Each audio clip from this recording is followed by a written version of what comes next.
All right, let's talk about something I'm pretty sure we've all felt. That sudden sinking feeling in your stomach when your phone rings out of nowhere. It's just a sound, right? So why does it feel like a full-on alarm? Well, we're gonna get into it. Seriously, picture this. You're deep in your work, or maybe you're just chilling, finally getting a quiet moment, and bam! That ringtone just shatters the peace. Instantly, your shoulders are up by your ears, your heart's pounding. How can a little jingle have that much power over our bodies? And look, it's not just that it's annoying, it's deeper than that. For so many of us, it's this spike of real anxiety. You feel totally put on the spot, completely unprepared. And hey, if that's you, you're not weird and you're definitely not alone. There are some solid psychological reasons this happens. Okay, so let's get into the nitty-gritty. What is actually going on in your head when your phone rings? It turns out it's this really interesting cocktail of how our brains handle sounds, our sense of personal space, and, believe it or not, the pressure to perform. So yeah, it's not just one thing. It's more like a perfect storm of 3 different things all hitting you at the exact same time. We're going to look at each one: perceptual sensitivity, territorial comfort, and something called emotional effort. Okay, first up, perceptual sensitivity. That's a bit of a technical term, but think of it this way. For some people, an unexpected sound isn't just a noise. It's like a flashbang going off in a quiet library. It's a total sensory assault that hijacks your brain and short-circuits whatever you were thinking about. Then there's this idea of your personal territory. And I'm not just talking about your physical space. It's your mental space too. Your train of thought, your focus. That's your zone. An unexpected call doesn't just knock politely. Nope. It basically kicks the door down and barges into your head, demanding your attention right now. It feels like an invasion because, well, it kind of is. And that brings us to what might be the most exhausting part of all of this: emotional effort. Think about it.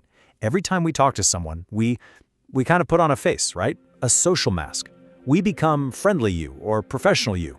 And being that person, performing that role, it takes real energy. And that's the whiplash of an unexpected call. 1 minute, you're just you, the real you, mask off, totally relaxed. The next second, that phone rings, and it's like a director yelling, "Action." You have to instantly slap on that performance mask with 0 prep time. Going from 0 to 60 like that, from your private self to your public self, it's draining. So, we get the why now. We know the psychology behind the panic. But here's the really important part. What does this all mean about you? I think we need to completely reframe this because honestly, this isn't a character flaw. It's a communication preference. How many times have you let a call go to voicemail and thought, ugh, I'm just so antisocial? We beat ourselves up about it all the time, but let's really question that. Is that what's actually going on here? Does wanting to plan a conversation mean you don't like people? I don't think so. This is the big shift in thinking. The wrong idea is that you're anxious and antisocial and something's broken. But the reality, the truth is that you just value depth. You prefer intentionality. You're not antisocial.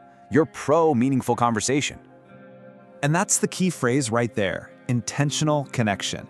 It's not about avoiding people. It's about wanting to give them your best self, your full attention, not the scrambled, caught-off-guard version of you. It's about choosing to connect when you can actually be present and make it count.